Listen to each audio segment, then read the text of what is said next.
RKP music Nawada. बोला शंकर भगवान की। आपका क्या नाम है? डीजे राहुल राज। आपका क्या नाम है?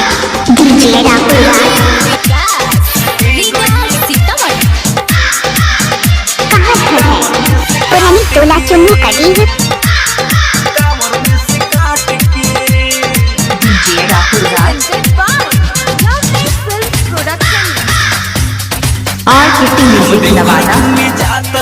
पूजे भोलेनाथ की। डीजे राहुल राज।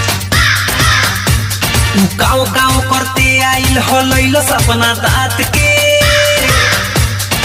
एगो हम देवघर घूमे जात रहनी पूजे भोलेनाथ के। गाँव गाँव करते आइल हो लैलो सपना दात के। मोर लोटा कौआ ले गइल कामर में से काट के। मोर लोटा कौआ ले गइल कामर में से काट के। मोर लोटा कौआ। आपका क्या नाम है? डीजे राहुल राज।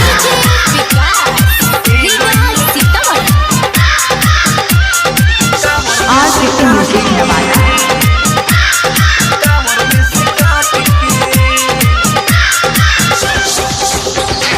डीजे राहुल राज। आप सुन रहे हैं अमित पटेल की आवाज में। मन बाबा के भक्ति में मोर रहे हो रामाइल।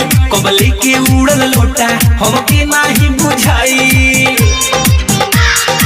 एगो मन बाबा के भक्ति में मोर रहे हो रामाइल। कबले के उड़ल लोटा हमके नाही बुझाई। जब गइल मोर ध्यान वजन घटल कैसे हाथ के। आपका क्या नाम है? डीजे राहुल राज। के उड़त रहे ऊपर हमरा माथ के। मोर लोटा कौआ ले गइल कामर में से काट के। मोर लोटा कौआ ले गइल कामर में से काट के।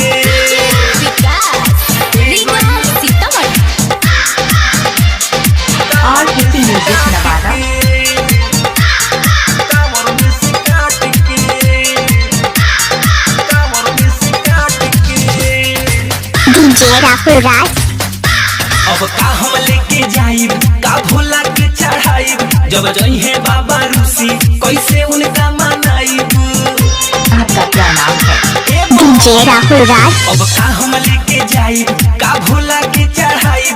जब जइहे बाबा रूसी कैसे उनका मनाइब। हम बार बार समझैनी नहीं मानल हमारा बात के।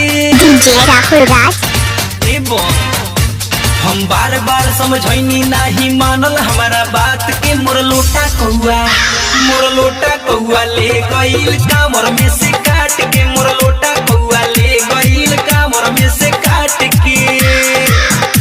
हम देवघर घूमे जात रहनी पूजे भोलेनाथ आपका क्या नाम के। है? डीजे राहुल राज। गाँव गाँव करते आइल हो लैलो सपना दात के। एगो हम देवघर घूमे जात रहनी पूजे भोलेनाथ के।